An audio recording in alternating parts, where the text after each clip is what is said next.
So I just finished watching the One Piece live action last night, and it was absolutely fantastic. It blew mine and I'm sure many others' expectations away, and I believe it really stands a chance to be renewed for years to come. That being said, the characters did have their highs and lows. Today, I wanted to rank and analyze all of the One Piece live action characters brought to life in season 1 and really get to the bottom of who was adapted the best. Drop a like on this one and enjoy.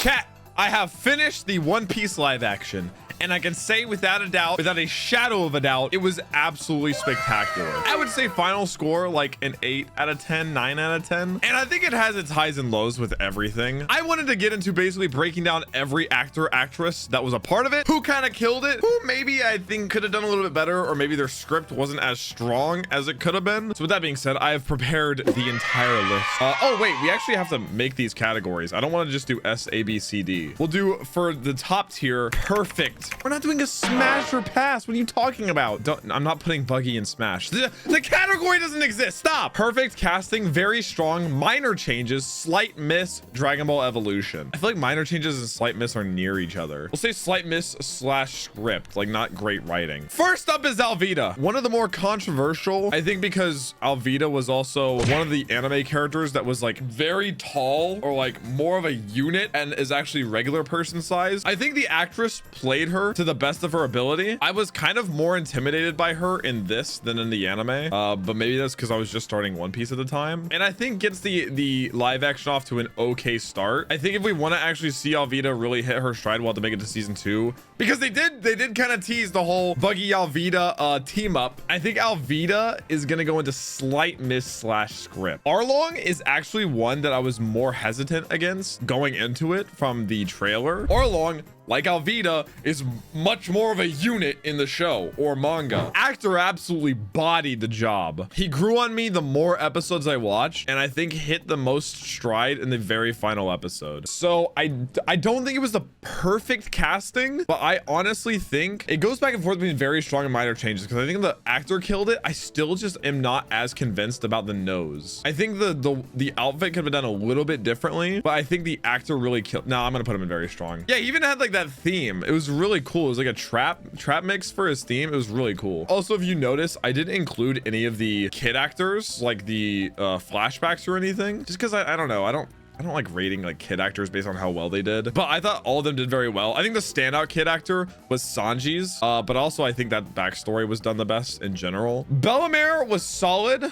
That backstory was pretty fast, like most of the backstories. And yeah, I agree. I don't think the death was as strong or impactful, but I think it's just because they like straight up came to their house. There was no one else around. It felt like in the anime, wasn't there like a crowd or something that all witnessed her dying? But then here, it was just her, Nami, Nojiko, and then the 2 fishmen with him, and then she died. But that's not necessarily the actress's fault. It's more the script or how it was done. I think she looks great. So I'll just say minor changes, even though it was mostly script, but minor changes, not a slight miss, I don't think. Yeah, also the silhouette of her getting shot, like it just felt like more impactful. Maybe it was because you didn't see her die. I don't know. That sounds dark. All right, who's next? Pause the music. We're gonna change Dragon Ball Evolution to Beckman. I feel bad because the actor was fine in the scenes we saw him. It's not even one thing. It's the whole character design. I kind of just feel bad about this one. I'm not gonna lie. I forgot this guy's name, so I named him Buggy Guy. What's his name again? The one that needed revenge on Zoro? Kabaji. I love how they adapted his design. The scarf is kind of iconic. I thought the actor did a pretty good job. I don't know if there's that much I would change about him, so I'm just gonna say minor changes. Maybe it's also because we didn't have the rest of the Buggy pirates, like Richie. Where's Richie? So I feel like he didn't have that dynamic to bounce off of others. Like he had to stand more on his own. And also, yeah, screen time. It's hard for these, like ranking these, because some actors get a lot more screen time than others. I don't even want to say minor changes to this category, because I feel like this category is more minor changes. Oh, great googly moogly. I think a lot of people, stop, don't say smash. Oh my gosh. Captain Buggy, bro. Buggy D Clown. I was excited for him when we first saw the first trailer and he looked like psychotic. This guy did not disappoint in the slightest. This guy had to have studied Heath Ledger's Joker and like watched film for hours upon days upon weeks upon end. This guy absolutely bodied the role. I was so excited every time he showed up on screen. He is going into perfect casting. I genuinely don't think Buggy could have been done better. He would have been the like one of the hardest to adapt. I feel like the cat twins, I'm gonna do them together because I don't feel like one type of way about them. My favorite thing that they did, and I don't have the picture of it, was how accurate they stayed to their like reveal outfits. I'll put it on screen, but like what they look like whenever Kuro like actually enacts the plan and stuff. It looked so goofy, but I love how they just like doubled down and committed to it. They get actually a few points for their choreography in the Zoro fight because I thought it was actually really well done. What might have been done a little bit better than the Luffy Kuro fight, but we'll get to that. He felt like a dumb little brother and she was like more the smart older sister. I'm gonna put them in good. Where is Django? They casted Django and there's a Django wanted poster. Do you know how peak this live action would have been if just in the background of the mansion some dude was just moonwalking back there? They didn't even have to explain it. Imagine Zoro roaming the dark halls. It's like, ooh, you know, it was kind of like horror. The entire Syrup Village arc, the back half was kind of like a horror movie. Imagine Django just goes just slowly walking by in the background and they don't even explain it. It's just for the fans of the anime. They don't even gasp, bro. Chew, oh my gosh, Chew kind of grossed me out every time he was on screen, but I think that was like the point. I don't know, like they did a lot of close-ups with him that made me very uncomfortable. So this is one of the right-hand men to Arlong, Chew. One of the things I absolutely loved that I have to say is how they kept the Chew Usopp fight, because I thought that was like a big moment for Usopp. Actually, it was like his first really brave moment. I love how they kept that. First real spoiler, I probably put a spoiler warning at the beginning of this video. I cannot believe they just blew this man up. He actually blew up. I don't know if they're gonna pull a One Piece and bring him back. We'll get to people they actually killed off. They straight blew this man up, and I loved that. One thing I've always said One Piece is missing is like actual consequences to fights and actions. So yeah, I think they accomplished what they needed to accomplish with Chew, but I don't think he was as strong as Arlong. I'll put him at the top of very good. They cut out Usopp Hammer. Chat, we just gotta get to like season 2 or 3, man. Hashtag cast Jack as Gecko Moria in the comments. Hashtag cast Jack as Gecko Moria on Twitter. Get it trending. Let's get me as Gecko Moria. I will repay the favor. Oh my goodness, Don Krieg. Some people were really mad they kind of skipped over Don Krieg. I loved how they did it, and we'll talk about this too. The way they used Jin, I was kind of sad. Like, I think that was my favorite part about Don Krieg was kind of Jin's like small character development during Baratier. I loved that part of Baratier. So sacrificing Jin's character development for Don Krieg just being like this minor villain that Mihawk just one-shots was kind of funny. I think he looks great. He was another character that was like kind of a unit but was brought down the regular size. They didn't do a whole lot. They actually showed his rockets, which were cool, but yeah, couldn't do a whole lot with him. I will say for Don Krieg, actually I'm gonna move Kabaji down to a slight miss / script. I'm gonna put Don Krieg in good, probably the bottom of good. Oh baby, if you follow me on Twitter, I did like a temporary like top 5 characters ranking. I think I had Garp at number 2 or 3. This man grew on me as the show went on. I am such a sucker for heavy, thick Irish accents, bro. I love that accent. I think it's a sick accent. It's Scottish. It's not Irish. Irish and Scottish is similar, no? They sound different. Oh my god, American alert. No. Now this might be kind of a spicy take, I'm not gonna lie. The way they handled Garp, Kobe, and Helmeppo, like how tightly knit they were into the story, was better than the anime / manga. Instead of just seeing Kobe disappear for 250, 300 episodes, instead seeing him grow into a Marine was really, really cool. It was really cool and was better than Smoker and Tashigi just randomly wild goose chasing Luffy. We got a teaser for Smoker at the end of the season, which in retrospect is a very, I actually said this as soon as I watched it, very strange character to tease, like he's like a main villain or something. I kind of wish they had teased like Crocodile or Ace or something, but maybe that's just because they don't even know how far they would get in season 2. Garp, genuinely perfect. I actually liked Buggy more, but Garp is a very, very, very, very close second. His maniacal laugh, his love for me, every single interaction. No, I'm putting him above Buggy. I don't care. Ginzo? His name's Ginzo, right? Ginzo was good. I thought he had no pinwheel on his hat, and then I freaked out when I saw it, so I was very happy. Ginzo did his job. Didn't have a ton of screen time. I'm gonna say slight miss / skip for him, solely because a lot of the Kogo Village stuff was rushed. So I'm gonna put him at the top of slight miss script just because they took a lot out of his character. Like he wasn't a character basically. Is it Jin or Gen? I was perfectly fine for how they did Baratier, but my one concern or my one gripe with it was him not having a character arc, because I actually really liked how he was used in the anime and his like mini arc, and then him kind of being the one to take over for Don Krieg as they left, even though Don Krieg lives in the anime. I thought the actor did a really good job. This one is gonna go in slight miss script. Hell Meppo! Dude, this is a character that I actually did not like how they did him in the show at first. I liked how like aggressive and douchebaggy he was. I liked him so much more whenever I realized how hard they were going on him, Kobe, and Garp. I genuinely think he had one of the best, if not the best developments in the live action. He went from this brat to like being friends with Kobe in a very natural, fluid way. And it was like really satisfying to watch. I'm almost gonna put him in perfect casting, but I think he's gonna go at the top of very strong. I think he'll stay there unless somebody else dethrones him. Kaya. Dude, Kaya was like off to me at first. I didn't know what it was, but it also might have been because I hadn't watched Syrup Village in so long. I think Kaya was done well solely because she had like one of the softest demeanors I've ever seen in my life, and that was perfect. I thought she did good. I didn't feel any different about that. I thought she did good.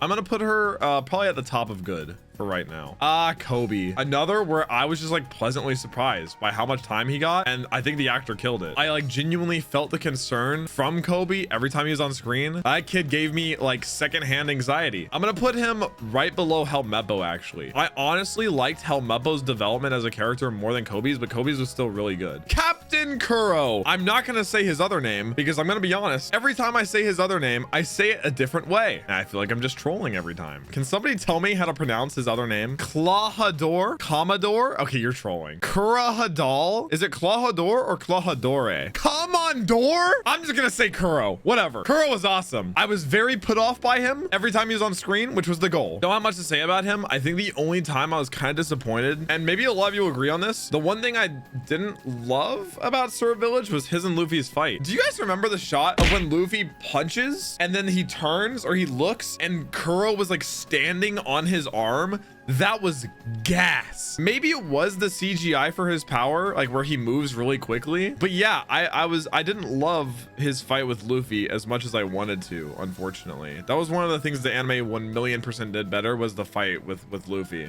Captain Kuro, I'm gonna be honest, I'm gonna put him in perfect, and I'm actually gonna move Helmeppo up to perfect. No, because Kobe's also perfect. This is hard, man. He'll go there. He'll go top of very strong, I think. What's his name? Kurobi was done well. I actually liked him more than Shu. I liked his stoicness. There was one scene in particular that I liked. Little Nami is like pitching to Arlong that she should join his crew, and it's the physical movement that Kurobi does where he looks at Arlong. That was like very subtle and probably nobody else noticed, but I saw it and I was like, I kind of liked that, like the way he's like playing the character. I don't know how to explain it. He was better than Shu for sure out of the two of them. So for that reason, I will put him right below Kaya. Oh, okay. This won't take long. Perfect. Okay, cool. Next. No, seriously though, Inyaki's perfect Luffy. Can't see anybody else's Luffy. I don't think I see very many people disagree either. I genuinely think nobody could play Luffy better. Mary! Okay, chat, another spoiler. Again, if you really don't want live action spoilers, again, they did change stuff in the live action, giving you 5 seconds. 5, 4, 3, 2, 1. I absolutely love that they killed my mans. I love that they just kill people in this show, bro. It makes stuff so much more tense. Rip my bro. He played the role well. The only thing I could think of watching him was that one guy from Lion, Witch in the Wardrobe. All I could think of was, god dang, Thomas. He'll go in like halfway through good, probably. Like right here. Mihawk! I love this guy's Twitter interactions. I don't know if you guys have seen this guy's Twitter. He just randomly replies to people with silent videos of him making like facial expressions. I love it, bro. I love when actors like interact with the community. It's really cool. Mihawk is perfect. The way he speaks, his body language, his intimidation. I loved his conversation with Garp whenever he didn't capture Luffy and all them. Loved it. Yeah, he's perfect. Perfectly intimidating. Perfect Mihawk. Nobody plays Mihawk better. He is also going into perfect casting. Morgan, another character that I didn't expect to like as much as I did. I love the way they did his jaw. That was a way better opening fight than the Alvida one, but the Alvida one wasn't really a fight. This was like a full-fledged, like, choreographed fight. Really good fight against the Straw Hats. Actor was perfect. I literally said Cody Rhodes, I think, when I watched. I liked Morgan in this more than Morgan in the anime, because Morgan in the anime was just kind of like a meathead. This one felt like more of a manipulative, I don't want to say evil, but like manipulative Morgan. You know what I mean? So he's gonna go probably right below Arlong and very strong. I thought he was very strong. Captain Yapper? What is this, bro? Mr. 7. We're ranking him in both forms. We have Mr. 7 and Mr. 3.5. That's what I call the file on my computer. Mr. 7 was great. I honestly loved this character solely for the fact that it showed how violent they were willing to be in the show. The fact that my man Zoro cut my boy in half, put him in a body bag, and then threw him on the stool in the saloon like it was nothing. My goodness gracious, I wish the anime was that violent, bro. Mr. 7 will go in good, right below Don Krieg. Mr. 3.5 goes in very strong, solely for the lengths that the show is willing to go. Nami! People still have a problem with Nami's wig. I think it was literally just this shot in the trailer that made it seem off. The entire live action, I didn't think about her wig once. Like, it looked natural. Do you guys think it was a trailer thing? I thought Nami was perfect. She had the perfect amount of like coldness before Arlong Park, and now season 2, she'll really get to come out of her shell, basically. I genuinely think this is one of 2 characters that were done very dirty by the trailer, and we'll get to the other character that was done dirty by the trailer. Some of you probably already have an idea of who that is. She's either very like top of very strong. I'm gonna put her low on perfect casting. Emily Rudd Mommy. I only see facts in my chat, I'm gonna be honest. Nojiko was done very well, got more screen time than Genzo. I wish had even more screen time. Thought she did perfectly fine as Nojiko, but again, fell victim to the Arlong Park arc not being that long. I'm gonna put her probably at top of very good. Apparently a lot of people didn't notice Pearl Man. I literally noticed Pearl Man before I saw Don Krieg. I saw him on the ground and then I saw Don Krieg. Because you know why? The entire live action, as soon as we started getting to Baratier, my eyes were peeled, like locked on, looking for Pearl Man. Because I love Pearl Man, and this is what we got. Good. He goes actually one above Don Krieg. I think he just nailed all his lines harder than Don Krieg. Yeah, it just worked out for him, to be honest. I forgot this guy's name too, so I call him Rat. This guy played a rat very well. I didn't like him, didn't like his face. He has a very punchable face, and I think that was the goal. Nezumi. And he didn't do that goddamn annoying thing that oh my gosh, brother. I like them staying close to source material. That's one thing I'm glad they left out. It pissed me off when he did in the anime. But yeah, he actually nailed the role because I didn't like him. He's gonna go in very strong, right above Mr. 3.5. Lucky Roo! Oh my gosh. Very, very good. He did not get Ben Beckman. God bless. Really solid. What sent him over the edge was him beating down that guy with a piece of meat. Oh my gosh. W design, W character. He's got the biggest smile. He's going in honestly above Arlong. No, above Morgan, because he also doesn't get that much screen time, which I mean that's not really fair because like Arlong has a lot, but very, very strong. Oh my goodness gracious, bro. Oh my goodness gracious. Sanji, here's the thing about Sanji. They did him perfect because he is flirtatious to the point where it's not as annoying for the general audience. They did this very particularly. The general audience that doesn't watch anime, that's going to watch One Piece, would find Usopp and Sanji very, very annoying if they were as outwardly as they are in the anime. Sanji being as flirtatious and Usopp being as, you know, as scared about literally everything. Sanji is perfectly done. Him waiting for the hug at the end, my goodness, I died laughing. He is probably my favorite Straw Hat right underneath Luffy. I honestly think he's perfect. That dude is absolutely one of the most shredded people I've ever seen in his life. He has like a 10 pack, brother. Whenever he pulled Luffy out of the water, oh my goodness, that dude is shredded. He's suave. I loved especially the cooking scene with Zeph. They're right next to each other and it's like cutting back and forth between them. So sick. Perfect. Sanji's perfect. Okay, I said earlier in the video, I said there were two characters that were done dirty by the trailer. Nami, and this is the other, Shanks. Shanks was done so dirty by the One Piece live action trailer. They gave him one shot, and for some reason that shot was just wrong. Shanks, perfect. In fact, the scene where he scares off the Sea King, oh my goodness, the way he delivered that line, get lost. The way he said, oh my, brother, oh my gosh, perfect. Shanks was perfect. I'll put him right underneath Nami. Dude, Usopp, similar to Sanji, like I said, would be annoying to the general audience. They made Usopp in East Blue not annoying, but still like had those really minor mannerisms or characteristics that made him scared. My favorite being when they're fighting in the Baratier and the table goes flying and Usopp is just randomly hiding underneath it when you never saw him go under. That was like one of the best moments in the entire show, like best subtle moments. Also, the guy that plays Usopp has the most contagious smile of all time. I don't know how to explain it. His smile is so contagious. Perfect.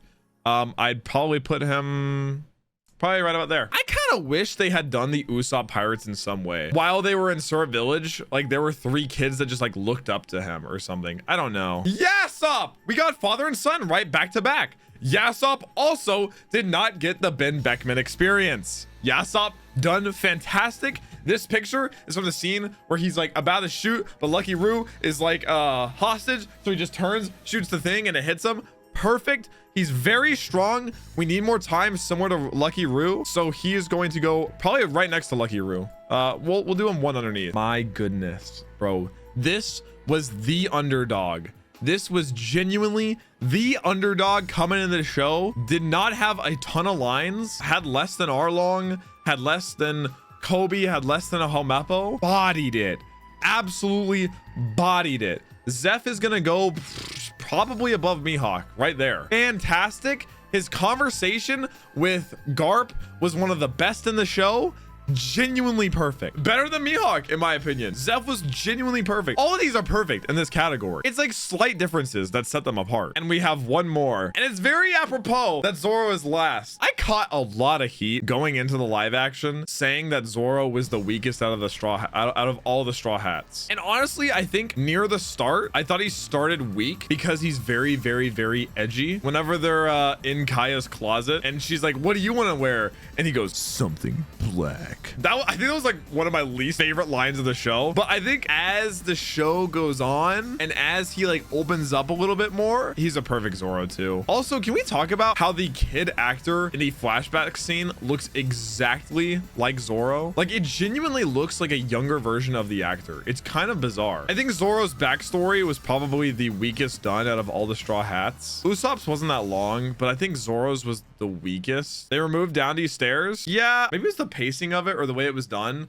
Also, they didn't fight at like midnight. They didn't fight under the guise of the stars and the moon. It was just at like 4 p.m. under the sun. I am ready to eat crow and admit that Zoro is perfect casting. They nailed all of the Straw Hats. I'm very happy to be wrong. Where would I put him? One below Usopp. Right there. They're all perfect, but I would say it's Luffy, Sanji, Usopp, Zoro, Nami in that order. Tiny differences between them all. What do we think? Bogart? You want me to rank Bogart? I'm like, there's like a whole Bogart like fan club in chat. Wait, this is incredible. Oh my gosh, I forgot Roger. A lot of people were also hesitant about him going into the show. I would probably put him like right below Arlong. He was very, very, very strong. He didn't get that much time, but very, very, very, very, very, very, very, very, very, very strong. Dude, I see everybody talking about Crocodile, Mommy Crocodile being at the execution. I will not speculate until anything's confirmed, all right? But yeah, this is it. I'm not ranking the back of Smoker's head because it could be a completely different person if we get a season 2. But this is my ranking of the One Piece live action cast. Again, every tier I think I ranked well. I'm actually gonna move Kuro here because I think Helmeppo is really close to perfect. I'm gonna put Helmeppo in perfect casting. And Kobe. Heck it, dude. Helmeppo and Kobe going perfect. Nah, Kobe's going back down. He'll develop though. This is it. Thank you for watching. Let me know your rankings down below. I'll link this exact tier list so you can do the exact same, and I'll see you in the next one. Peace.